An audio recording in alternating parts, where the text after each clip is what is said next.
So in a few minutes, we're going to drop down into Waterholes Canyon again. Same canyon we were just in, just a little bit farther up. And once we get inside the Navajo Tribal Park, just a few minutes past the gate here, where the off-roading is going to finally begin. So today we're going to show you what the H2 is also designed for, not just driving to and from the mall, which 95% of the people use it for. Exactly. I know. And we're the other 5%. There's a Black Raven over there on the right. Just cruising in the wind today. So pretty much we're the only tour company that has access to the area. To give you an idea, with all the different slot canyons, the biggest difference is really just the number of people. They're all very similar for the most part. We have a limit of 10 or less that we bring back to Secret Canyon at one time. The other tour companies will take anywhere from 20 to 100 to 250 people an hour. So we're just not as commercialized, I guess, as the other companies are. As you can see, the color is very nice with the Navajo sandstone against the sage vegetation across the way there.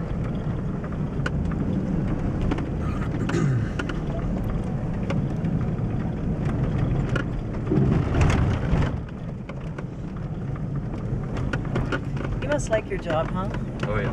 And this is what I'm going to tell you next is actually a coincidence. My wife and I went through an off-road course 4 months in Las Vegas that was designed to show you what the H2 is actually capable of doing. So I've taken it to its extremes in the off-road course.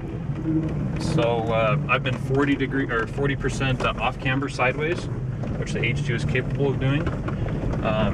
You can also approach a 37% angle, and it can approach a 42% angle and depart down a 37% angle also. It has 10.7 inches of ground clearance, and we have a 23.5 degree breakover angle. So anything up to 23.5 degrees, we can go up and over, no problem.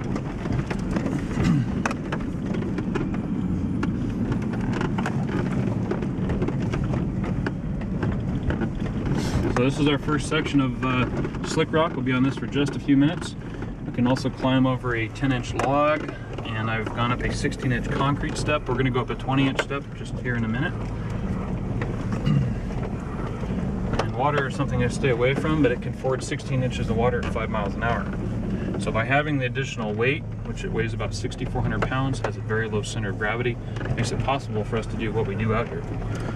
All the debris on the right-hand side that you see here is from the flood that we had in August of last year.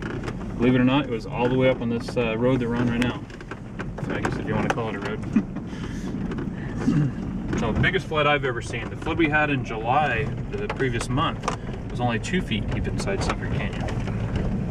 The biggest flood we've had was back in, I'd say August, mid-August, September of 2007. That was the 38-foot flood. That was the biggest. That was more than half the height of the canyon.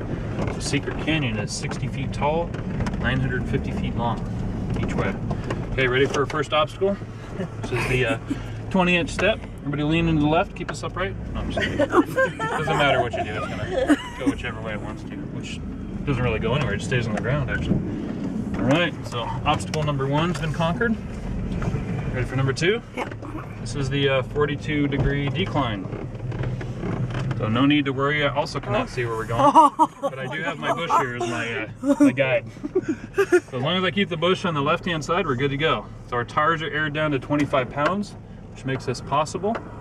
Cool. And just to show you how good we're gripping this Slick Rock, we'll just hang out here for the rest of the day. We have a 1-foot drop here at the bottom. And if you didn't get enough of this on the way in, we'll do it all over again. So we'll go right back up it. Never a dull moment out here in the desert. Now, for some reason that happens to be muddy, we'll go up this little rock crawl here on the left. That's plan B. I haven't found a plan C, but I haven't had any need to. But we can drive down it if it's raining. If it happens to have mud or it's a little bit slipperier, we go up the rock crawl. But I've done it even before when it's wet. But I always like to give it a shot first. And I know if I can't make it past the first foot, that it's not happening. So kind of gives you an idea. Here's some more fins over on the right. You can see how they kind of stick out. Go up our little sand dune here. I'll have a few bumps on the way up. I'll maybe a little more in a few. Just a couple. So great. You're videotaping, right? Oh yeah. So when we had our flash flood, we had a flood coming down this right-hand side canyon and also on the left-hand side, and they merged right at the bottom. More bumps. It's gonna be kind of like watching the Blair Witch Project, but I'm doing my best. That wasn't the one that they filmed at night, was it? When they're Yeah, with the cameras? camping. With the cameras? Yeah. Is that the same one? Yeah. And they're running and they have them going, and you can kind of get dizzy if you're sitting too close to the screen. Kind of like a lot of the ghost shows that they have on TV. Ghost stories. Yeah. Okay, ready for the sand dune? Big drop, just like roller coaster. Just kidding. It seemed like it though, doesn't it? Yeah. Kind of catches you off guard.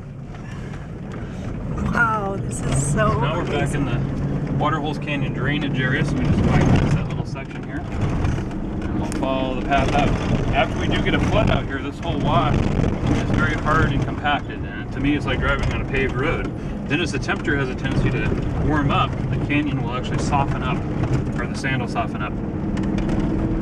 So these roads that we're on right now are completely erased. When we come back out here after the flood the previous morning, we're making all new roads out here, and we have little whips up and down a couple spots, so it's really interesting to see how you know, it changes. And I can usually tell first thing in the morning when I come back here if there's no water coming out of the side left canyon here, and it's dry over on this side, that neither canyon flooded. If I come out here and this is damp and this is dry, I know Secret Canyon did not flood. Secret Canyon's in its own drainage area.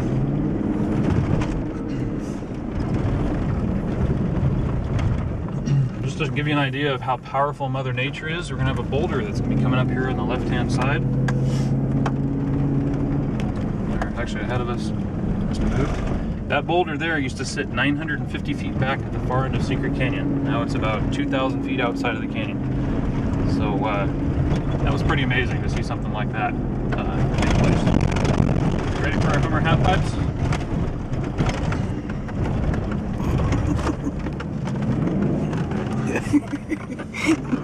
That's just a preview to get you ready. Go up, we'll go a little bit higher on this one. Now if you look up here on the right, so it's real dark, we used to go up on top of that, and that was before the flood came through. So we're waiting for that sand to silt in, but gradually I'm going higher each day, as you can see. This was another one that we did. This was actually one of my favorites. We'd go all the way up to the top, and make a hard left turn, and you feel like you're going straight down into the ground like you're on a roller coaster. So a couple more months and that'll all be filled back in. We're just waiting on Mother Nature, and she's doing a pretty good job so far.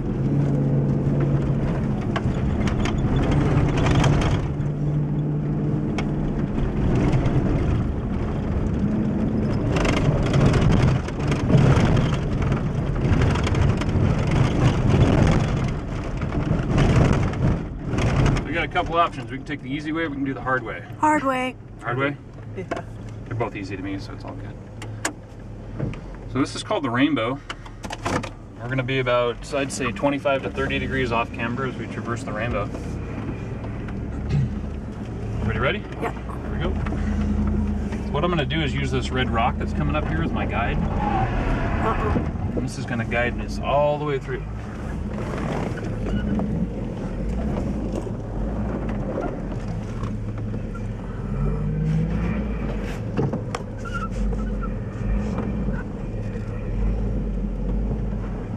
How's that on the passenger side?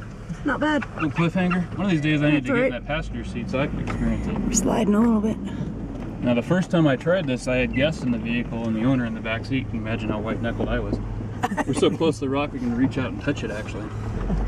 And one thing that we won't do on the way back is go down the same way. And the reason is I can't get the depth perception of how close we are with that passenger and rear side tire.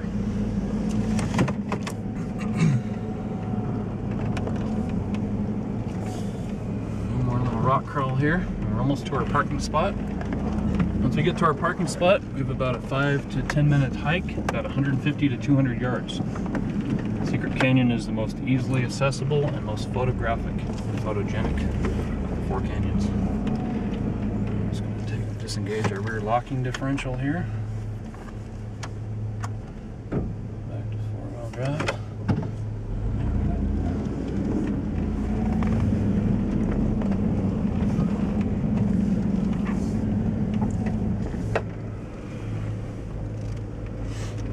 Couple little off-camber sections here on the way down.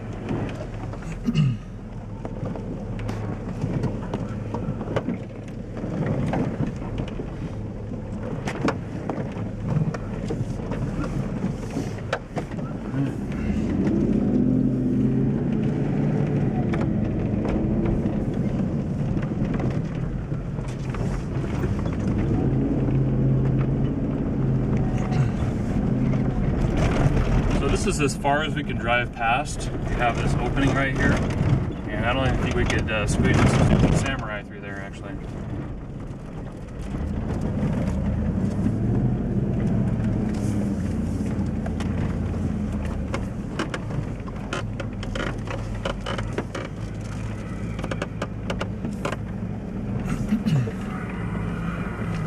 So back up here.